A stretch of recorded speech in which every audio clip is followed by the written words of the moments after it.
ஹாய்ங்க. பாரதி ராஜா. இன்னைக்கும் அவரை பற்றி தான் பேச போகிறோம். ஏன்னா ஒரு வீடியோவில் பாரதி ராஜாவுடைய வாழ்க்கையை அடக்க முடியுமா அப்படின்னு கேட்டால் கண்டிப்பாக கிடையாது. இன்னமும் சொல்லப்போனால் எத்தனை வீடியோக்கள் எடுத்தாலும் அதுக்குள்ளே பாரதி ராஜாவுடைய வாழ்க்கையை அடக்க முடியாது. கடைசி காலகட்டங்களில் ஒரு சோகமாக இருந்தார். இன்னைக்கு கங்கை அமரன் கதறி அழுத மாதிரி அவருடைய மரணத்தின் போது யாருமே பக்கத்தில் இல்லைங்கிறது பெரும் துயரமாக இருந்தாலும் சினிமா அவரை எப்போவுமே கைவிடலை. சினிமா கலைஞர்கள் அவரை எப்போவுமே கைவிடலை. அவ்வப்போது யாராவது ஒருத்தங்க அவரை போய் பார்த்துக்கிட்டே இருந்தாங்க அப்படிங்கிறது இப்போ வரக்கூடிய ஒளிநாடாக்கள் சாட்சியாக இருக்குது. ஸ்னேகனாக இருக்கட்டும், சேதும் மதுரவனாக இருக்கட்டும், ஒவ்வொருத்தங்களும் அவரை போய் சந்தித்து அவருக்கு ஆறுதலாக இருந்திருக்காங்க, கூட இருந்திருக்காங்க, அவருடைய தனிமையை போக்கியிருக்காங்க. அப்படிங்கிறது எவ்வளோ அழகான விஷயம். பணம், செல்வாக்கு எல்லாத்தையும் தாண்டி பாரதி ராஜா அப்படிங்கிற ஒரு தனி மனிதன் மேலான அந்த மரியாதை அப்படிங்கிறது என்ன சொல்றது. பாரதி ராஜா ஒரு 50 வருஷமா தான் தமிழ் சினிமாவில் இருந்தார். ஆனால் அவருடைய ஆதிக்கம் அடுத்து வரக்கூடிய நூற்றாண்டுக்கும் இருக்கும் அப்படிங்கிறதுல எந்த மாற்று கருத்தும் கிடையாது. நேற்றுக்கு ஒரு இது படித்தேன். அப்படிங்கிற ஒரு வார்த்தை அழிந்து போனது தமிழ் சினிமாவிலிருந்து அப்படின்னு சொல்லியிருந்தாங்க. பாரதி ராஜா, பாலச்சந்தர், பாலு மகேந்திரா இந்த மும்மூர்த்திகள் ஆண்ட அந்த சினிமா அழிந்தே போனது அப்படின்னு சொன்னாங்க. எனக்கு அப்படியெல்லாம் தோணலைங்க. பாலச்சந்தருடைய அடையாளங்கள் அந்த வசந்தா இருக்கட்டும், சுரேஷ் கிருஷ்ணாவா இருக்கட்டும், அவங்களுக்கு கீழே வந்தவங்களா இருக்கட்டும், இன்னைக்கும் இருக்காங்க. இன்னொரு பக்கம் பாலு மகேந்திராவுடைய பட்டறையிலிருந்து வெளிவந்த வெற்றிமாறன் இன்னைக்கு பட்டையை கிளப்பிட்டு இருக்காரு. பாலா, ஆமீர் இந்த மாதிரி அவருடைய பட்டறையிலிருந்து வந்திருக்கக்கூடிய டைரக்டர்களும் வெற்றி பெற்று தான் இருக்காங்க. ஆனா பாரதி ராஜா இன்னமும் ஸ்பெஷலுங்க. அவருடைய பட்டறையிலிருந்து வந்தவங்க அத்தனை பேருமே கோல் வச்சிருக்காங்க. நான் நேற்றுக்கு சொன்ன மாதிரி 16 வயதினிலே அவருடைய முதல் படம் எஸ்ஜே ராஜுக்குன்னு ப்ரொடியூசரா பயங்கரமா இருந்தார். ரஜினிகாந்த் சூப்பர் ஸ்டார், உலக நாயகன் கமலஹாசன், ஸ்ரீதேவி இந்தியாவின் கனவு கன்னியா மாட்டாங்க. கவுண்டமணியோட இடத்த இன்னைக்கு வரைக்கும் யாருமே பிடிக்க முடியல. அந்த மாதிரியான ஒரு இடத்த அவருடைய டைரக்டர்களும் பண்றாங்க. பாக்கியராஜ் மாதிரியான இந்தியாவிலே திரைக்கதை எழுதுறதுக்கு ஆளே கிடையாது. பார்த்திபன் மாதிரியான ஒரு புதுமையான ஆளை பாக்கியராஜ் மூலமா வந்துச்சு. பாண்டியராஜன் வந்தார் பாக்கியராஜ் மூலமா. ஒரு பக்கம் சித்ரா லட்சுமணன் வந்தாரு. எவ்வளவு பேர். மனோபாலா, எல்லா ஜானல்லையும் எடுக்கக்கூடிய மனோபாலா, அவர்கிட்ட இருந்து வந்த மணிவண்ணன் மாதிரி ஒரு தயாரிப்பாளருக்கு ஆதரவா இருக்கக்கூடிய ஒரு இயக்குனர் இன்னைக்கு தமிழ் சினிமாவில் கிடையவே கிடையாது. எல்லா ஜானர்லையும் எடுப்பாரு. எந்த ஜானர்ல படம் எடுக்க சொல்லுங்க, அத்தனையிலுமே எடுத்த மணிவண்ணன். அவருக்கெல்லாம் நம்ம தமிழ் சினிமா சரியான அங்கீகாரம் கொடுக்கல அப்படிங்கிறது கூட எனக்கு ஒரு பெரிய வருத்தமா இருக்கு. நல்ல வேளையாக பாரதி ராஜாவுக்கு அத்தனை அங்கீகாரங்களும் கிடைத்தது அப்படிங்கிறது, அதுவும் தமிழக அரசின் அங்கீகாரம் கிடைச்சது அப்படிங்கிறது ரொம்ப பெரிய மரியாதை. அவருக்கு மட்டுமல்ல, அதை கொடுத்தவர்களுக்கும் மரியாதை அப்படிங்கிறதா ரொம்ப முக்கியமான விஷயம். பாரதி ராஜாவின் வீட்டுக்கும் முதல்வர் விஜய் வீட்டுக்கும் நடுவில் ஒற்றை சுவர் மட்டுமே. எஸ் சந்திரசேகர் போய் கேட்கிறாரு, என் பையனுக்கு ஒரு வாய்ப்பு கொடுங்க உங்க படத்துல அப்படின்னு. ஏதோ ஞாபகத்துல கதை வந்தா சொல்றேன்ப்பா அப்படின்னு சொல்லி நான் அனுப்பிச்சிட்டேன். பாரதி ராஜா அவர்கள் சொன்னது, ஏதோ கதை வந்தா சொல்றேன்ப்பா அப்படின்னு நான் அனுப்பிச்சிட்டேன். அன்னைக்கு என்றால் நிராகரிக்கப்பட்டவன் தான் இன்றைக்கு தமிழ் சினிமாவின் நம்பர் 1 ஹீரோ அப்படின்னு பண்ண மிஸ்டேக்கை அப்படியே ஒத்துக்கிட்டவர் பாரதி ராஜா. ரஜினிகாந்த் மூஞ்சிக்கு நேராகவே சொல்லியிருக்காரு. ரஜினிகாந்த் இப்போ அவருடைய இரங்கல் பேட்டியில அவர் சொல்றதுதான், உன்னை எனக்கு பிடிக்கவே பிடிக்காது, உன் நடிப்பெல்லாம் எனக்கு பிடிக்காது, பட் ஒன்னு எனக்கு பிடிக்கும்டா. மூஞ்சிக்கு நேராக பேசக்கூடிய பாரதி ராஜாவை அத்தனை பேருக்கும் பிடிச்சிருந்துச்சு. அத்தனை சினிமாவில் அத்தனை பேரும் வந்திருந்தார்கள். முன்ன பின்ன பேசி இருக்கலாம்.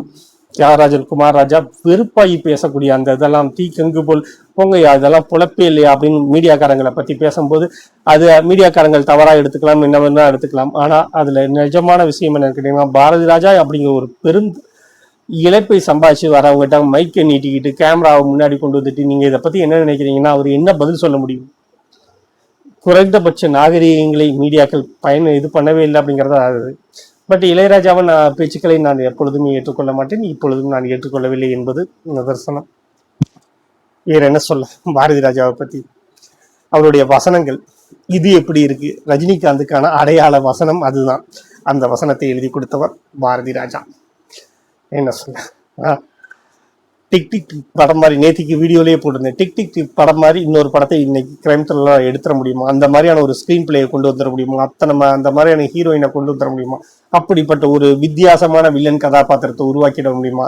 தேங்காய் சீனிவாசனுடைய காமெடியை உருவாக்கி விட முடியுமா? வாய்ப்பே கிடையாது.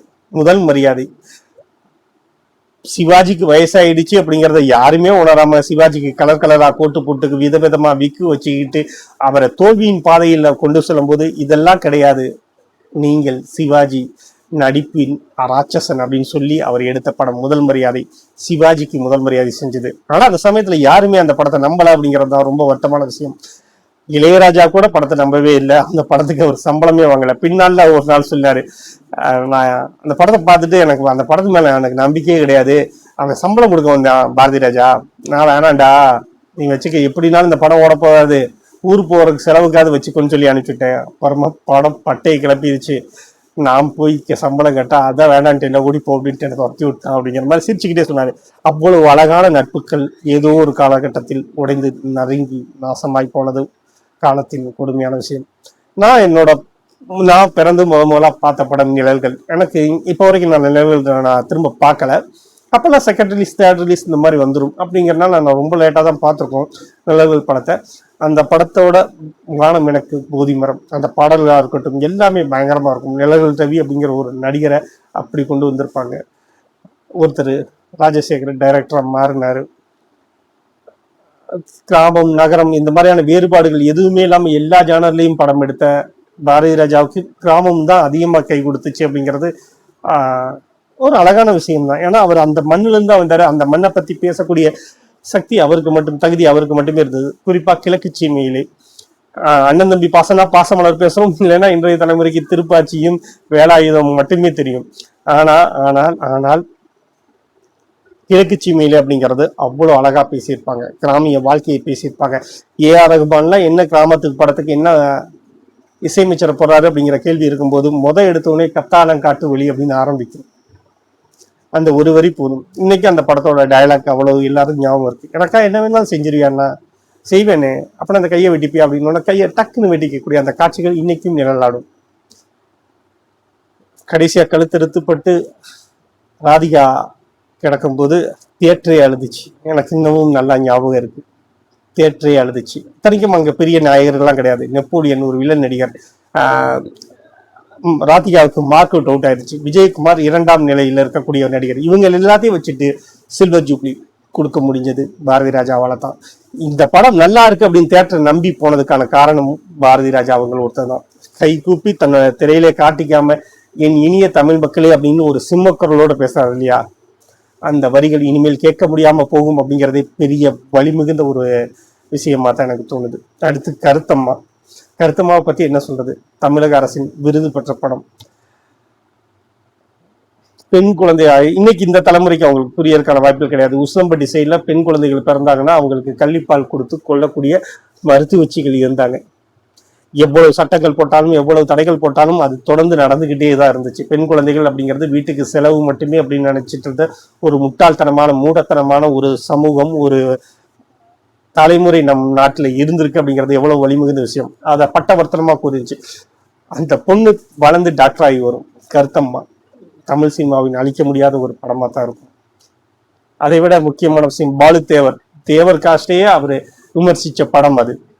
பாலுத்தேவர்னு சொல்றீங்களே, பாலு உங்க பேர் ஓகே, தேவர் யாருன்னு நீங்க வாங்கின பட்டமா அப்படின்னு கேட்கறதா இருக்கட்டும், கடவுள் இல்ல கடவுள் இருக்காரு இதை பத்தின அவருடைய பட்டவர்த்தமான பதில்களா இருக்கட்டும், பாரதி ராஜாவை தவிர வேற யாராலையும் தைரியமாக பதில் சொல்லியிருக்க முடியாது. ஒருவேளை அது அங்கே பாலச்சந்தர் இருந்திருந்தாலும் சொல்லியிருக்க மாட்டார், மணிரத்னம் இருந்திருந்தாலும் சொல்லியிருக்க மாட்டாங்க. அவங்க எல்லாருமே ஊடகமா பேசி முடிச்சிருப்பாங்க.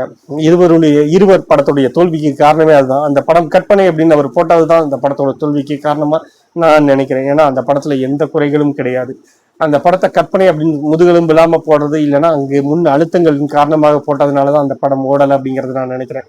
பாரதி ராஜாவுக்கு அந்த விதமான அழுத்தங்கள் கொடுக்கவே யாராலையும் முடியாது அப்படிங்கிறதும் பயங்கரமான விஷயம். பாரதி ராஜா அப்படிங்கிறது பாரதி ராஜா தான். பாலச்சந்தரே வந்தாலும் பாரதி ராஜா தான் டைரக்டர்னு சொல்லுவாங்க. பாலச்சந்தரே சொல்லியிருக்காரு, அவன் தான் என் டைரக்டர், எல்லாரும் ஏத்துக்கிட்டாங்கல்ல, அப்ப நான் அவங்க கூட போட்டிக்கு போக முடியாது, நான் அவனுக்கு சீனியரா இருக்கலாம், ஆனா டைரக்டர் அப்படின்னு சொன்னா தமிழ் சினிமாவில பாரதி ராஜா மட்டும்தான் அப்படின்னு பாலச்சந்தரே ஒத்துக்கிட்ட ஒரு விஷயம்தான் இது. நிறைய படங்கள் கடைசி காலகட்டங்களில் நிறைய தோல்விகள் இருக்கலாம். குறிப்பா தன்னுடைய மகனை வச்சு அவர் எடுத்த படம் தாஜ்மஹால், அவருக்காக தமிழ் சினிமாவே ஒண்ணு சேர்ந்துச்சு. திரைக்கதையை மணிரத்னம் எழுதினாரு, cinematography Rajiv Menon, music AR Rahman, யோசிச்சு பாருங்க. அத்தனை தமிழ் சினிமாவின் கதை செல்வராஜ், அத்தனை பேரும் அத்தனை பெருந்தலைகளும் ஒன்னா சேர்ந்து பாரதி ராஜாவின் மகன் முன்னுக்கு வரணும்னு நினைச்ச படம். ஒருவேளை நிறைய அறிவாளிகள் சேர்ந்ததுனாலேயோ என்னமோ அப்பப்போ உள்ள முட்டாள்களும் இருந்தா தான் அந்த சுவாரஸ்யமா இருந்திருக்கும். நிறைய அறிவாளிகள் இருந்ததுனால தமிழ் மக்களுக்கு அந்த படத்தை நிராகரிச்சுட்டாங்க. ஆனா எனக்கு மனோஜ் படங்கள்ல பிடிச்ச படம் கடல் பூக்கள். பாரதி ராஜா படங்கள்ல எனக்கு மனசுக்கு நெருக்கமான படம் கேட்டீங்கன்னாலும் நான் கடல் பூக்கள் படத்தை மட்டும் தான் சொல்லுவேன். அவ்வளோ அழகா இருக்கும். முட்டம் கடற்கரையா இருக்கட்டும், முட்டம் கடற்கரைன்னு கடலோர் கவிதைகள் ஞாபகம் வந்துடும்.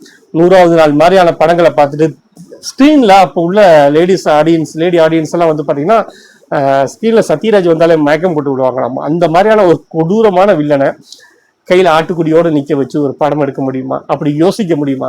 பாரதி ராஜாவால் அப்படி யோசிக்க முடியும். அதைத்தான் பாரதி ராஜா செஞ்சு கொடுத்தாரு.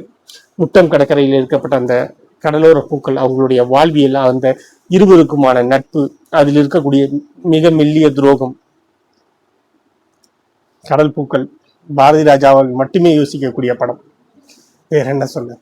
அந்தி மந்தாரை எனக்கு மனசுக்கு ரொம்ப நெருக்கமான படம். ஏனோ அந்த படம் ஓடல, ஆனா பாரதி ராஜா அந்த படம் ஓடணும்னு எடுக்கவும் இல்லை.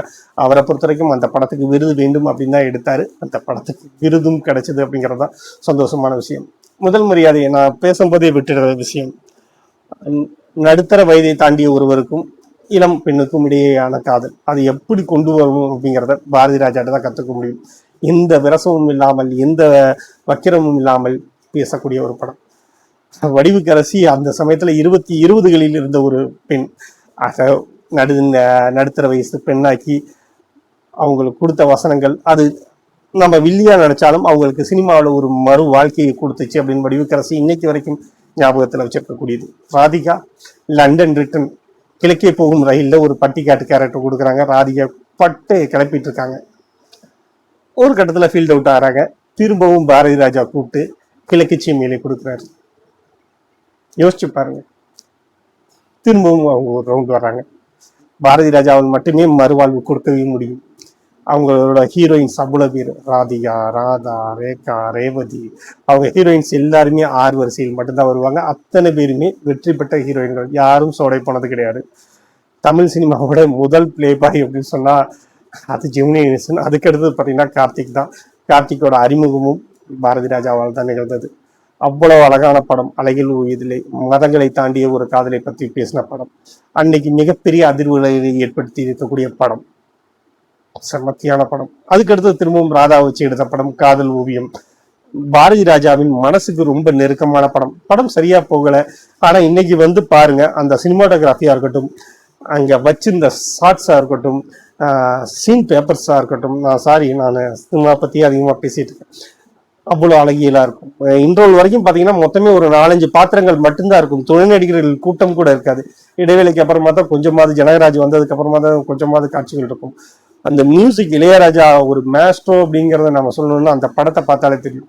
எந்த இடத்தில் இசை வேணும் அப்படிங்கிறத தெரிஞ்சுக்கிறத விட எந்த இடத்துல இசை இருக்கக்கூடாது அப்படிங்கிறத தெரிஞ்சுக்கிறவன் தான் நல்ல இசையமைப்பாளர்.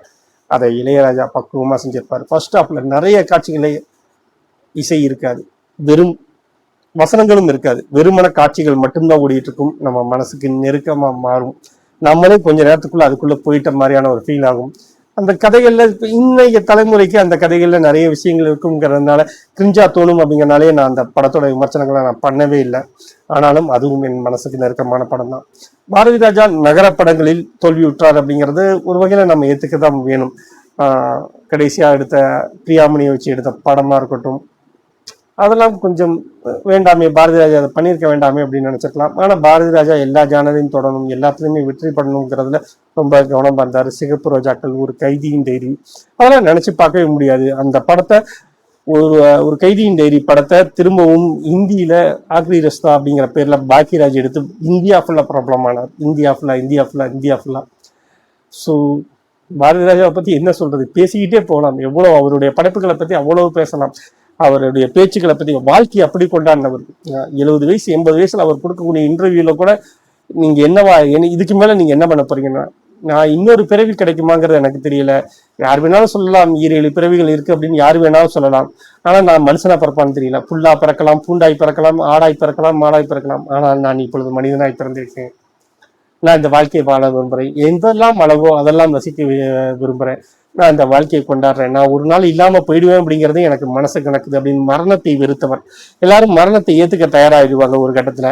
ஆனா அவர் வாழ்க்கையை நேசிச்சாரு, இந்த ஜென்மத்தை நேசிச்சாரு.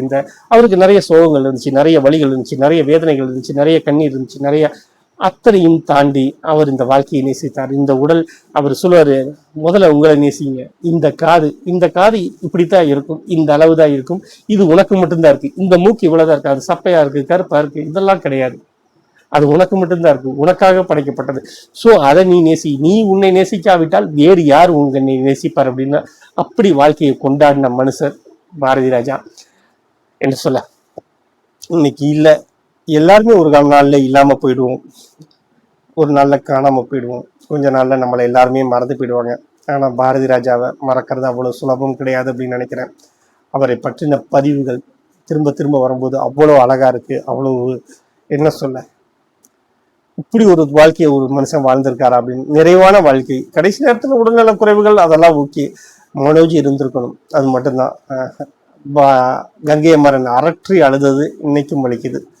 அதை தாண்டி வேற என்ன சொல்ல. நிறைய ஓடி உழைச்சிட்டீங்க, நிறைய சாதிச்சிட்டீங்க பாரதி ராஜா சார்.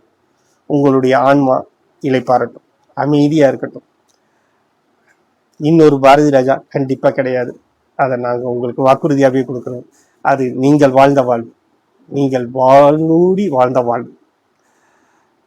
அது யாருக்குமே திரும்ப கிடைக்காது. இன்னொரு மனிதருக்கு திரும்ப கிடைக்காத ஒரு வாழ்க்கையை வாழ்ந்திருக்கீங்க. யாரும் வாழாத வாழ்வை நீங்கள் வாழ்ந்திருக்கிறீர்கள். உங்களுக்கு என்னுடைய மனமார்ந்த நெஞ்சார்ந்த அஞ்சலிகளும் வணக்கங்களும்.